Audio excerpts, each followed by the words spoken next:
Hello friends and my student, आज हम लोग इस वीडियो में human anatomy and physiology second जिसका सब्जेक्ट कोड BP201T है उसके 36 इंपॉर्टेंट शॉर्ट क्वेश्चंस और उनके आंसर्स के बारे में बात करेंगे। ये सारे क्वेश्चन काफ़ी इंपॉर्टेंट हैं, तो एग्जाम में जाने से पहले इनको अच्छे से तैयार कर लीजिएगा, इनके आंसर्स को आप लोग याद कर लीजिएगा। मेरा नाम है डॉक्टर महंताब सिंह।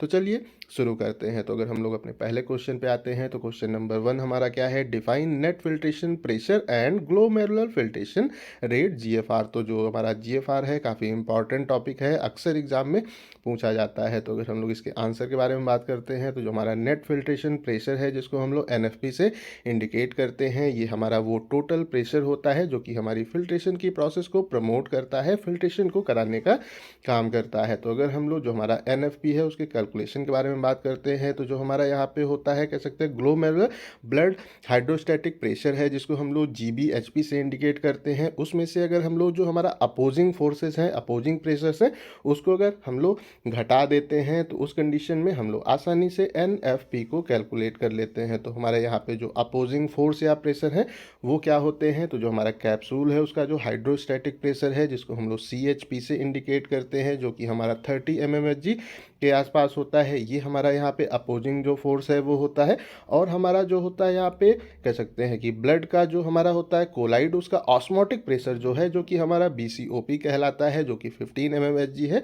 इन दोनों को जब ऐड करके हम लोग जो GBHP है उसमें से घटा देते हैं तो फिर हम लोग आसानी से NFP को कैलकुलेट कर लेते हैं। और ये जो हमारा होता है NFP, अगर उसके हम लोग जो उसकी नॉर्मल वैल्यू है उसके बारे में बात करते हैं तो ये अप्रॉक्सीमेटली हमारा 10 mmHg के आसपास होता है। अब हम लोग यहाँ पे जो हमारा ग्लोमेरुलर फिल्ट्रेशन रेट है GFR है उसके बारे में बात कर लेते हैं। तो जो हमारा यहाँ पे होता है, यहाँ पे ग्लोमेरुलर फिल्ट्रेशन रेट है जो कि GFR है उसके बारे में बात करते हैं। तो ये हमारी जो होती हैं दोनों किडनी, वो यहाँ पे पर मिनट कितना फिल्ट्रेट का फॉर्मेशन, कितना अमाउंट फिल्ट्रेट का फॉर्मेशन उनके थ्रू हमें होते हुए देखने को मिलता है, वो हमारा सिंपली ग्लोमेरुलर फिल्ट्रेशन रेट यहाँ पे कहलाता है। और अगर हम लोग जो हमारे एडल्ट हैं उनके बारे में बात करते हैं तो फिर वहाँ पे जो GFR है वो हमें 125 ml पर मिनट सिंपली देखने को मिलता है। और अगर हम लोग पर डे के बारे में बात करते हैं तो 180 लीटर अमाउंट हमारा ये यहाँ पे होता है। अब हम लोग अपने अगले क्वेश्चन पे आते हैं, question number 2, what is the ABO system of blood grouping. तो जो हमारा ABO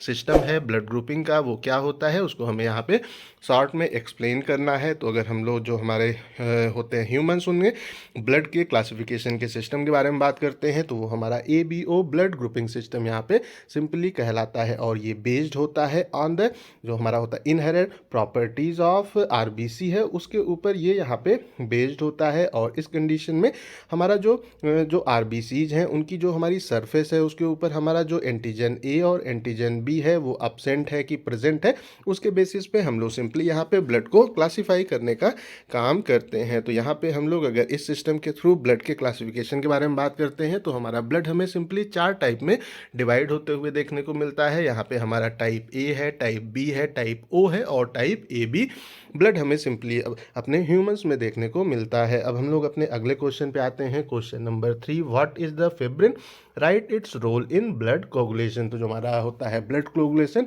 उसमें जो हमारा फिब्रिन है उसका क्या रोल होता है और फिब्रिन क्या होता है, इसके बारे में हमें शॉर्ट में यहाँ पे लिखना है। हाँ, तो अगर हम लोग इसके आंसर के बारे में बात करते हैं तो जो हमारे यहाँ पे फिब्रिन्स होते हैं ये एक प्रकार के हमारे फाइब्रस नॉन ग्लोबुलर प्रोटीन्स यहाँ पे होते हैं और ये हमारी ब्लड की क्लॉटिंग की प्रोसेस में सिंपली इन्वॉल्व होते हैं। तो अगर हम लोग यहाँ पे बात करते हैं तो जो हमारा यहाँ पे होता है प्रोटीएस, थ्रोम्बिन है और हमारा जो होता है फाइब्रिनोजन, ये जब यहाँ पे एक्ट करते हैं इनके एक्शन के थ्रू हमें इनका फॉर्मेशन होते हुए देखने को प्राप्त होता है। और ये जब यहाँ पे इनके बीच में एक्शन होता है तो फिर हमें ये यहाँ पे जो है पॉलीमराइज्ड होते हुए देखने को मिलते हैं। और इसका जो हमारा यहाँ पे फिब्रिन्स है, जब ये यहाँ पे पॉलीमराइज्ड होते हैं तो फिर ये हमारे प्लेटलेट्स के साथ में यहाँ पे हीमोस्टैटिक प्लग्स या क्लॉट का फॉर्मेशन करते हुए हमें अपने वुंड की साइड पे देखने को मिलते हैं। तो इस तरीके से हमारा जो यहाँ पे होता है कह सकते हैं फिब्रिन, ये हमारे यहाँ पे जो फाइब्रस या नॉन ग्लोबुलर प्रोटीन्स हैं वो यहाँ पे होते हैं और ये हमारी सिंपली ब्लड की क्लॉटिंग की प्रोसेस में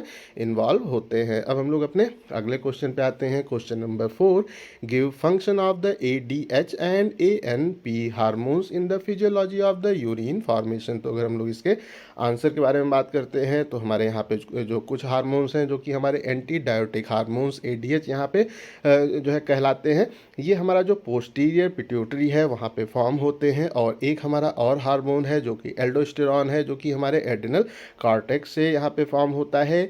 ये हमारे जो दोनों हार्मोन हैं ये हमारे ब्लड के अंदर का जो ब्लड का वॉल्यूम है और ब्लड का प्रेशर है उसको सिंपली इंक्रीज करने का काम करते हैं। तो अगर हम लोग जो हमारे एंटी डायोटिक हैं उन हार्मोन्स के बारे में बात करते हैं, ADH हार्मोन्स के बारे में बात करते हैं, तो ये इस प्लेस पे क्या करते हैं कि हमारा जो वाटर होता है उसको हमारे बॉडी के अंदर सिंपली रिटेन करने का, रोकने का काम करते हैं, उसको यहाँ पे इंक्रीज करते हैं। और इस कंडीशन में फिर यहाँ पे क्या होता है कि हमारा जो यहाँ पे किडनी है उससे हमें अपने वाटर का जो रीअब्जॉर्प्शन है वो यहाँ पे देखने को मिलता है। मीन्स हमारी जो किडनी है वो फिल्ट्रेशन करेगी और उसके बाद में जो किडनी के अंदर हमारा जो वाटर आएगा वो फिर से हमें रीअब्जॉर्ब होते हुए देखने को प्राप्त होगा, जिसके कारण कि हमारा ब्लड का वॉल्यूम और प्रेशर हमें इंक्रीज होते हुए देखने को प्राप्त होता है। और हमारे कुछ हार्मोन्स होते हैं जो कि कहलाते हैं हमारे आर्ट्रियोल, हमारे कहलाते हैं नेट्री यूरेटिक पेप्टाइड्स हैं जो कि हमारे ANP हैं।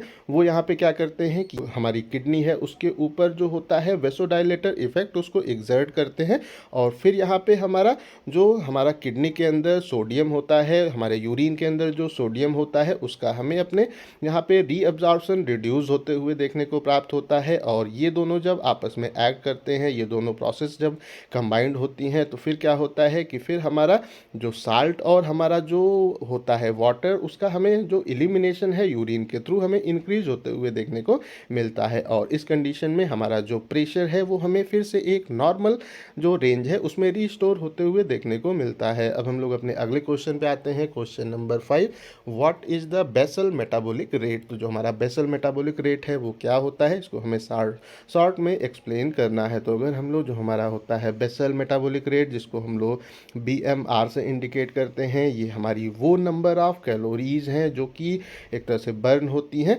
हाँ, वो किस कंडीशन में, जब हमारी जो होती है बॉडी वो केवल वहाँ पे कह सकते हैं बेसिक हमारे वो लाइफ सस्टेनिंग फंक्शंस को वहाँ पे करती है, तो उस कंडीशन में जितनी कैलोरीज बर्न होती हैं वो सिंपली हमारा जो बॉडी का होता है बेसल मेटाबॉलिक रेट वो वहाँ पे कहलाता है। और इसको हम लोग यहाँ पे वो कॉमनली कह सकते हैं रेस्टिंग जो हमारा मेटाबॉलिक रेट है RMR है उसके नाम से भी इंडिकेट करते हैं। तो यहाँ पे अगर आसान वो तरीके से कहें तो अगर हम लोग एक जो पूरा दिन है वो अगर हम लोग रहते हैं कह सकते हैं बेड पे रहते हैं, कोई काम नहीं करते हैं, तो उस कंडीशन में उस दिन हमारी कितनी कैलोरी बर्न होती हैं वही सिंपली हमारा यहाँ पे BMR कहलाता है। अब हम लोग अपने अगले क्वेश्चन पे आते हैं। क्वेश्चन नंबर 6, ये है हमारा write down the function of kidney. तो हमारा जो किडनी है उसके क्या फंक्शन होते हैं उसको शॉर्ट में हमें यहाँ पे एक्सप्लेन करना है। तो अगर इसके आंसर के बारे में बात करते हैं तो इसका जो हमारा सबसे पहला फंक्शन है वो क्या है, remove waste and extra fluid. तो जो हमारे बॉडी के अंदर वेस्ट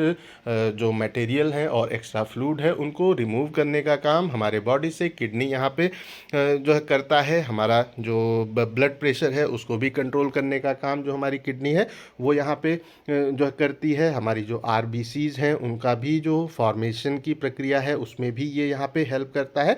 हमारी जो बोन्स हैं उनको यहाँ पे प्रॉपरली हेल्दी वो रखने का काम ये इस प्लेस पे करता है। और ये हमारे बॉडी के pH के लेवल को कंट्रोल करने का भी सिंपली यहाँ पे काम करता है। और इसका एक्सप्लेनेशन भी मैंने यहाँ पे दिया है, तो आप इसको वीडियो को पॉज करके अच्छे से इसको भी देख सकते हैं। अब हम लोग अपने अगले क्वेश्चन पे आ जाते हैं। क्वेश्चन नंबर ये है 7, डिफाइन रीनल फेल्योर। तो जो हमारा रीनल फेल्योर है वो क्या होता है इसको भी हमें शॉर्ट में यहाँ पे एक्सप्लेन करना है। तो अगर हम लोग इसके आंसर के बारे में बात करते हैं तो जो हमारा होता है रीनल फेल्योर, ये हमारी एक ऐसी कंडीशन होती है जिसमें हमारी जो किडनी है वो वर्क करना स्टॉप कर देती है। और फिर क्या होता है कि जो हमारे वेस्ट हैं या एक्स्ट्रा जो हमारा वाटर होता है वो हमारे बॉडी से रिमूव होना बंद हो जाता है, और इस कंडीशन में हमारी जो बॉडी है उसके अंदर हमें यहाँ पे केमिकल इम्बैलेंस होते हुए देखने को मिलता है। और अगर हम लोग इसके टाइप्स के बारे में बात करते हैं तो ये हमारा यहाँ पे एक्यूट भी हो सकता है। ये अगर हम लोग बात करते हैं कि अगर जो हमारा होता है रीनल फेल्योर वो अचानक होता है तो उसको हम लोग acute,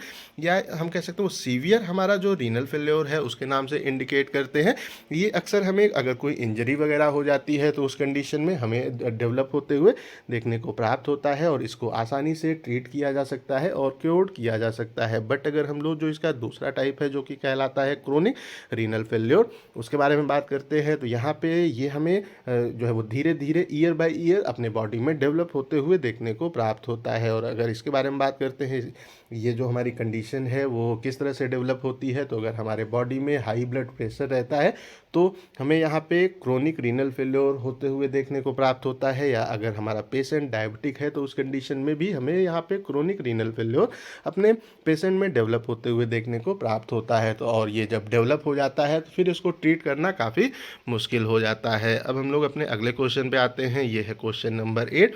what are the meninges? Enlist different layers of the meninges with its function. तो यहाँ पे हमारा जो होता है मेनिंजेस वो क्या होते हैं और उसकी कौन कौन सी डिफरेंट लेयर है और उनके क्या फंक्शन है उसको हमें प्रॉपरली यहाँ पे एक्सप्लेन करना है। तो अगर हम लोग मेनिंजेस उनके बारे में बात करते हैं तो ये हमारे ब्रेन और हमारा स्पाइनल कॉर्ड को प्रोटेक्ट करने का काम करते हैं, और इनमें हमें यहाँ पे बेसिकली 3 लेयर की मेम्ब्रेन देखने को मिलती है। और इसमें जो हमारे सबसे अंदर की लेयर होती है वो हमारा यहाँ पे जो होता है पिया मैटर वो कहलाता है। ये हमारा जो ब्रेन है उसके लिए एक प्रकार का जो बैरियर है उसकी तरह यहाँ पे काम करता है, और ये जो हमारा होता है यहाँ पे सेरेब्रोस्पाइनल फ्लूइड उसके भी प्रोडक्शन में ये हेल्प करता है। और अगर हम लोग जो बीच की लेयर है जो कि हमारा यहाँ पे एरेक्नोइड कहलाता है, अगर उसके बारे में बात करते हैं तो ये एक प्रकार का हमारा वेब लाइक स्ट्रक्चर होता है, और इस कंडीशन में इसके अंदर हमारे जो फ्लूइड हैं वो यहाँ पे फिल्ड होते हैं, जिसके कारण कि ये हमारे ब्रेन को एक जो हमारा वो कुशन की तरह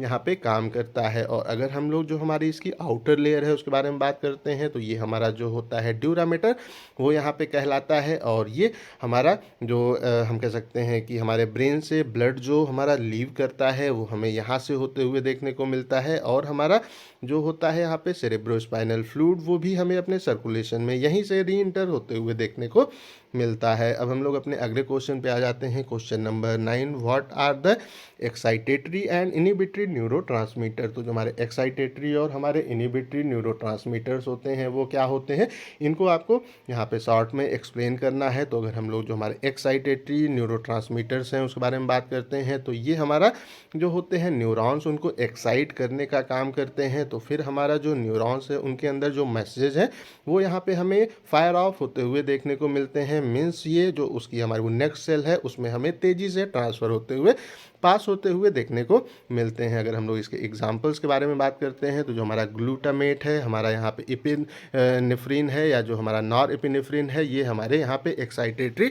न्यूरोट्रांसमीटर्स होते हैं। और अगर हम लोग यहाँ पे जो हमारे होते हैं इनिबिटरी न्यूरोट्रांसमीटर्स उनके बारे में बात करते हैं तो ये जो हमारे केमिकल मैसेज होते हैं उनको यहाँ पे ब्लॉक करते हैं या उनके यहाँ पे पासेज को प्रिवेंट करने का काम करते हैं। तो अगर हम लोग इसके एग्जाम्पल्स के बारे में बात करते हैं तो जो हमारा यहाँ पे गाबा है, ग्लाइसिन है, या जो हमारा होता है वो सीरोटोनिन, ये हमारे यहाँ पे जो इनिबिटरी न्यूरोट्रांसमीटर है उसके यहाँ पे एग्जाम्पल्स होते हैं। अब हम लोग अपने अगले क्वेश्चन पे आते हैं, question number 10। Write the function of the respiratory centre of the medulla oblongata. तो जो हमारा मेडुला ऑब्लांगाटा में रेस्पिरेटरी सेंटर होता है उसका क्या फंक्शन होता है, अगर उसके बारे में बात करते हैं तो जो हमारा यहाँ पे मेडुला ऑब्लांगाटा उसके बारे में बात करते हैं तो ये हमारे ब्रेन का जो हमारा जो बॉटम का पार्ट है वो यहाँ पे होता है। और अगर हम लोग बात करते हैं आसान तरीके से कहें तो इसकी जो हमारी लोकेशन है वो हमारे ब्रेन और स्पाइनल कॉर्ड का जो हमारा कनेक्शन है वहाँ पे हमें अपना मेडुला ऑब्लांगाटा देखने को मिलता है। और इसके अंदर हमारा जो रेस्पिरेटरी सेंटर है वो यहाँ पे लोकेटेड होता है, और ये हमारे हर minute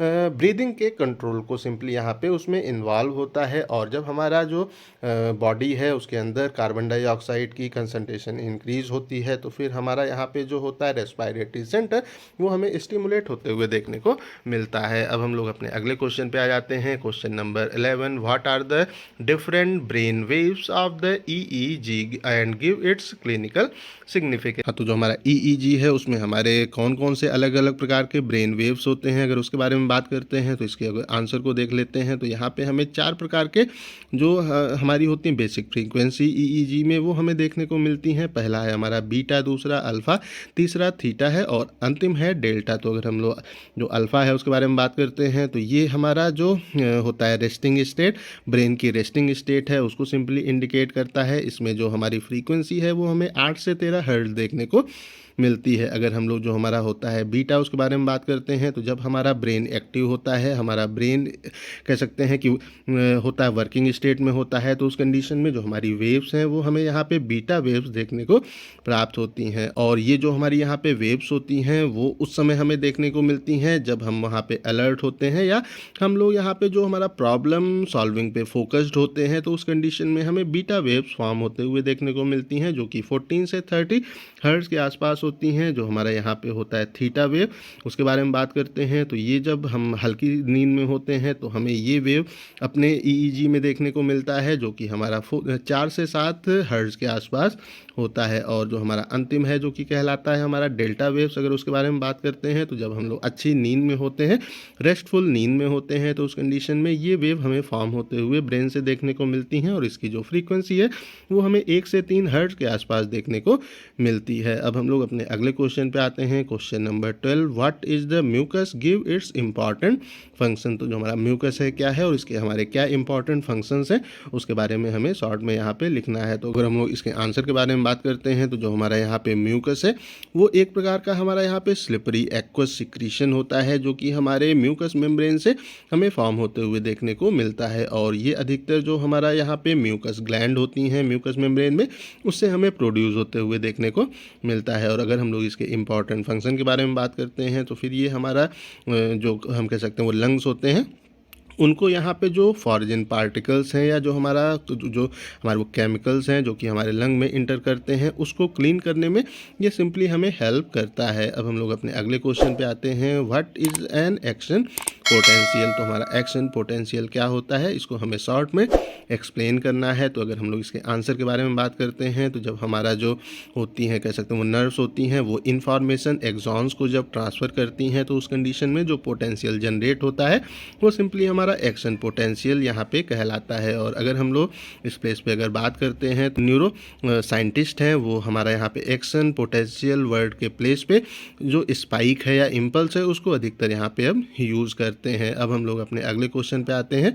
question number 14, what are the name of the lobes of cerebral hemisphere. तो जो हमारा होता है सेरेब्रल हेमिस्फीयर उसके हमारे कौन कौन से लोब्स होते हैं हम लोग उसके बारे में बात कर लेते हैं। हम लोग जो हमारा होता है वो सेरेब्रम उसके बारे में बात करते हैं तो वहाँ पे हमें 2 हमारे वो सेरेब्रल हेमिस्फीयर्स देखने को मिलते हैं। और अगर हम लोग इसके जो लोब्स हैं उसके बारे में बात करते हैं तो इसमें हमारा जो फ्रंटल लोब है वो आ जाता है, पैरेटल लोब वो इसके अंदर आ जाता है, हमारा जो होता है टेम्पोरल लोब और हमारा ऑसिपिटल लोब ये हमारे जो होता है हमारा सेरेब्रो हेमिस्फीयर उसके हमारे सिंपली लोब होते हैं। अब हम लोग अपने अगले क्वेश्चन पे आ जाते हैं। What is the role of the mouth in digestive system. तो जो हमारा डाइजेस्टिव सिस्टम है उसमें हमारे माउथ का क्या रोल होता है, ये भी काफ़ी इंपॉर्टेंट क्वेश्चन है। तो आइए इसके आंसर को देख लेते हैं। तो जो हमारी डाइजेशन की प्रोसेस है वो हमें सिंपली अपने माउथ से स्टार्ट होते हुए देखने को मिलती है जब हम लोग अपने जो खाना है उसको कुचलना स्टार्ट करते हैं। तो अगर हम लोग बात करते हैं तो जो हमारा माउथ है उसके अंदर जो हमारा सलाइवरी ग्लैंड है उससे जो हमारा फॉर्म होता है सलाइवा, वो एक प्रकार का हमारा डाइजेस्टिव जो जूस है वो यहाँ पे होता है और ये हमारे फूड को यहाँ पे मॉइस्टन करने का काम करता है जिससे कि उसका जो मूवमेंट है वो आसानी से हो और वो फिर हमारे स्टमक में हमारा जो वहाँ पे होता है इसोफेगस उससे होते हुए हमारे स्टमक में आसानी से इंटर कर जाए। और जो हमारा यहाँ पे सलाइवा है उसमें हमारे एंजाइम्स भी होते हैं जो कि हमारा जो स्टार्च हमारे फूड में होता है उसका सिंपली ब्रेक डाउन भी करने का काम करते हैं। अब हम लोग अपने अगले क्वेश्चन पे आ जाते हैं। Question number 16, differentiate between the vital capacity and total lung capacity. तो हमें यहाँ पे वाइटल वाइटल कैपेसिटी और टोटल लंग कैपेसिटी में क्या अंतर होता है उसको ही सिंपली यहाँ पे हमें डिफाइन करना है। तो अगर हम लोग वाइटल कैपेसिटी के बारे में बात करते हैं तो ये क्या होता है, it is the maximum volume of the air a person can breathe in after forced expiration. तो अगर कोई पर्सन है और वो जब फोर्स्ड एक्सपायरेशन करता है, मतलब तेज़ी से सांस को बाहर निकालता है, खूब अच्छे से जो सांस को बाहर निकाल देता है, और उसके बाद में वो कितना maximum volume of the air वहाँ पे वो ब्रीथ इन करता है, वो सिंपली हमारा उसका वाइटल कैपेसिटी कहलाता है। और अगर हम लोग टोटल लंग कैपेसिटी के बारे में बात करते हैं तो ये क्या होता है कि जब हमारा कोई पर्सन है वो जब फोर्स्ड इंस्पायरेशन करता है, अच्छे से खूब अपने अंदर सांस को अगर भरता है, तो उस कंडीशन में वो कितना total volume of the air को अपने लंग्स के अंदर अकोमोडेट करता है, इकट्ठा करता है, वो हमारा सिंपली उसका टोटल लंग्स कैपेसिटी यहाँ पे कहलाता है। अब हम लोग अपने अगले क्वेश्चन पे आते हैं। क्वेश्चन नंबर ये है 17, give the name of the disorder of the male reproductive system. तो जो हमारा मेल रिप्रोडक्टिव सिस्टम है उसके कौन कौन से डिसऑर्डर्स हैं उनके नाम यहाँ पे आपको लिखने हैं। तो यहाँ पे हमारे यहाँ पे कुछ जो हमारे होते हैं मेल रिप्रोडक्टिव सिस्टम के डिसऑर्डर्स वो यहाँ पे हैं। इसमें हमारा जो होता है इरेक्टाइल डिसफंक्शन है, हमारा जो होता है प्री मैच्योर यहाँ पे इजैकुलेशन होता है, लॉस ऑफ द जो हमारा लिबिडो है, हमारा टेस्टिकुलर का कैंसर और प्रोस्टेट की डिजीज़ हमारे यहाँ पे मेल रिप्रोडक्टिव सिस्टम के डिसऑर्डर्स यहाँ पे होते हैं। अब हम लोग अपने अगले क्वेश्चन पे आते हैं, डिफाइन अस्थमा एंड न्यूमोनिया। तो यहाँ पे हमें अस्थमा और न्यूमोनिया को डिफाइन करना है। तो अगर हम लोग अस्थमा के बारे में बात करते हैं तो ये एक प्रकार का हमारा इन्फ्लेमेशन होता है जो कि हमारे एयर के रास्ते को, एयरवेज को नैरो करने का, पतला करने का काम करता है, और ये अधिकतर हमारे जो ब्रोंक्यूल्स हैं उनको अफेक्ट करने का काम करता है। और अगर हम लोग ब्रोंक्यूल्स के बारे में बात करते हैं तो ये हमारे जो होता है वो लंग्स है, उसका जो एयरवेज है उसकी वहाँ पे जो होती हैं छोटी छोटी ब्रांचेज, वो हमारे यहाँ पे ब्रोंक्यूल्स कहलाते हैं। और अस्थमा में इनमें हमें इन्फ्लेमेशन देखने को मिलता है। और अगर हम लोग जो हमारा होता है न्यूमोनिया उसके बारे में बात करते हैं तो ये एक प्रकार का हमारा इन्फेक्शन होता है।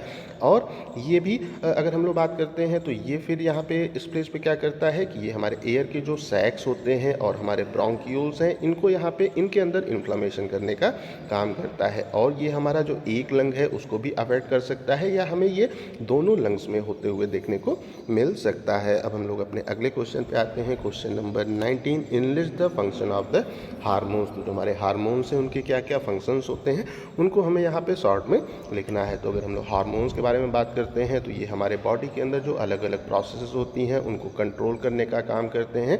हमारा जो बॉडी के अंदर होता है मेटाबॉलिज्म उसको भी कंट्रोल करते हैं, होम्योस्टेसिस को भी मेंटेन करने का काम करते हैं, जिसको हम लोग इंटरनल बैलेंस के नाम से इंडिकेट करते हैं।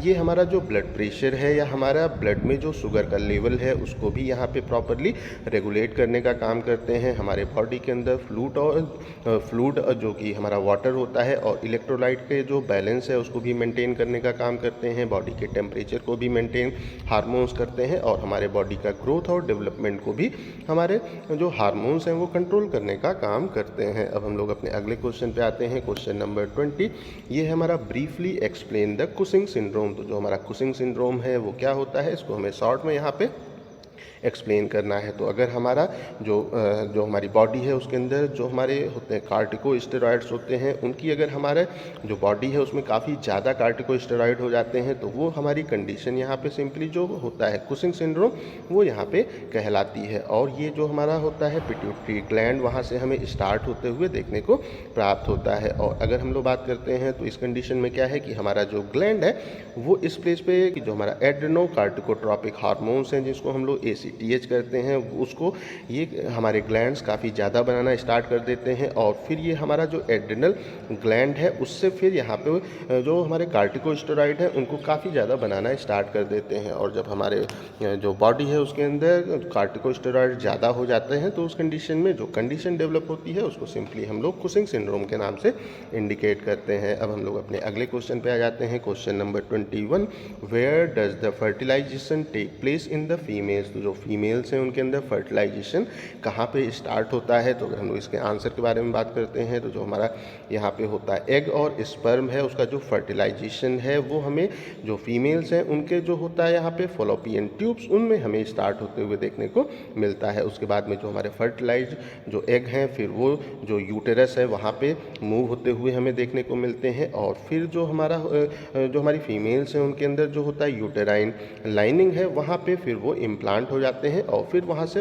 उसकी फर्दर ग्रोथ स्टार्ट होती है। तो हम लोग आसान तरीके से कह सकते हैं कि फीमेल्स के अंदर जो हमारा फर्टिलाइजेशन की प्रोसेस है वो हमें यहाँ पे जो होता है फलोपियन ट्यूब्स उसमें स्टार्ट होते हुए देखने को मिलती है। अब हम लोग अपने अगले क्वेश्चन पे आते हैं। Question number 22, right the function of the cerebellum and hypothalamus. तो जो हमारा यहाँ पे होता है वो सेरिबेलम और हाइपोथैलेमस, उनके क्या फंक्शंस होते हैं उसको हमें शॉर्ट में यहाँ पे लिखना है। तो अगर हम लोग जो हमारा होता है वो सेरिबेलम उसके बारे में बात करते हैं तो ये हमारा ब्रेन का जो हमारा बैक पोर्शन है वहाँ पे हमें लोकेटेड होते हुए देखने को प्राप्त होता है। और ये हमारी जो अलग अलग हमारे हाथ और जो हमारे फीट्स हैं उनका जो मूवमेंट है उसको कोऑर्डिनेट करने का यहाँ पे काम करता है। ये हमारा जो पॉस्चर है उसको मेंटेन करने का काम करता है।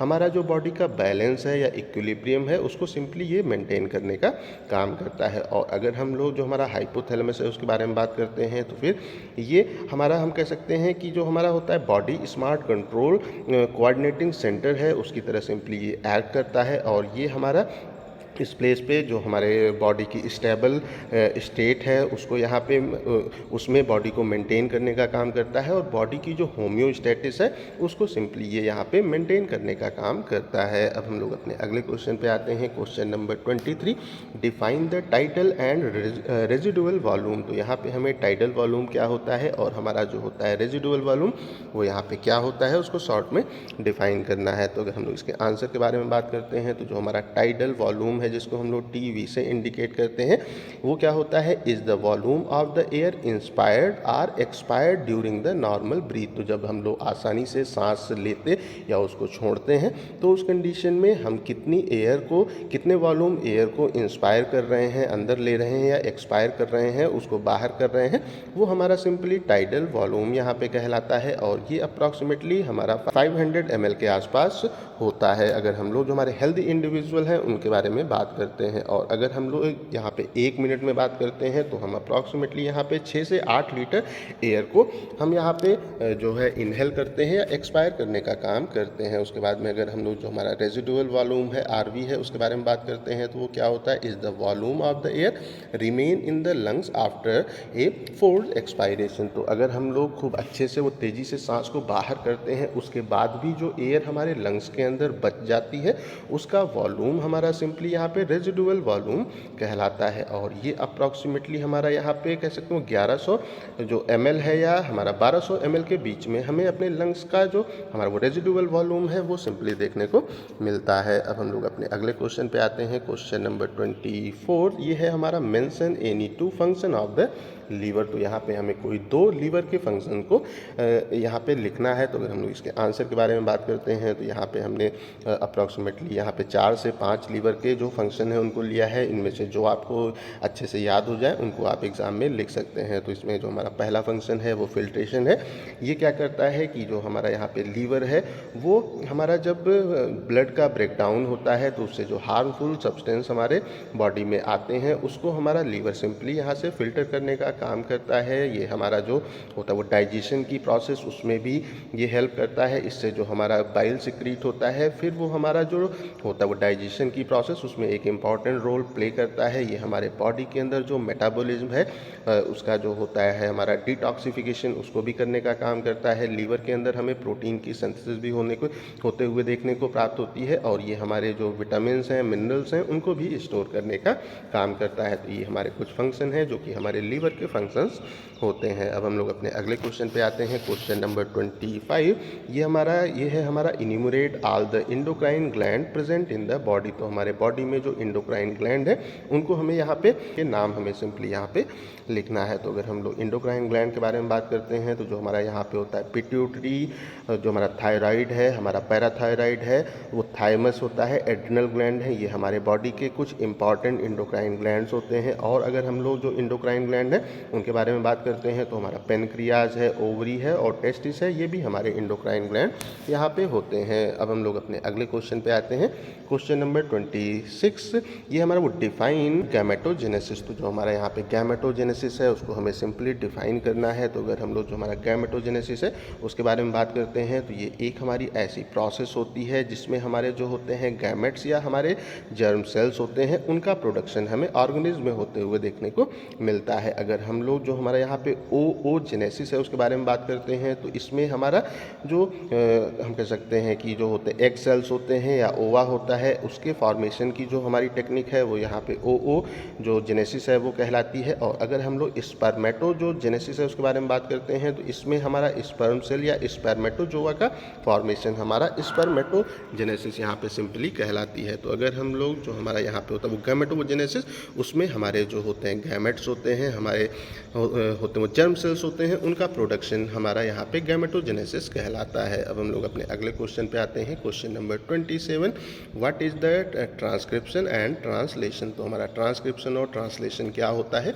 उसको हमें शॉर्ट में यहाँ पे लिखना है। तो अगर हम लोग इसके आंसर के बारे में बात करते हैं तो जो हमारा ट्रांसक्रिप्शन है वो क्या होता है कि ये हमारे डीएनए का जो टेम्पलेट है उससे अगर आरएनए की सिंथेसिस होती है तो वो हमारा सिंपली यहाँ पे ट्रांसक्रिप्शन की प्रोसेस कहलाता है। और जो हमारा यहाँ पे डीएनए का कह सकते हैं वो टेम्पलेट होता है उसमें जो हमारे यहाँ पे होते हैं कोड्स होते हैं वो फिर हमें यहाँ पे जो हमारा होता है कम्प्लीमेंट्री जो आरएनए फॉर्म होता है उसमें वो हमें ट्रांसफ़र होते हुए उसमें हमें कन्वर्ट होते हुए देखने को मिलते हैं। तो आसान तरीके से कह सकते हैं कि अगर हमारे डीएनए से आरएनए का फॉर्मेशन होता है, आरएनए की सिंथेसिस होती है तो वो हमारा ट्रांसक्रिप्शन यहाँ पे कहलाता है।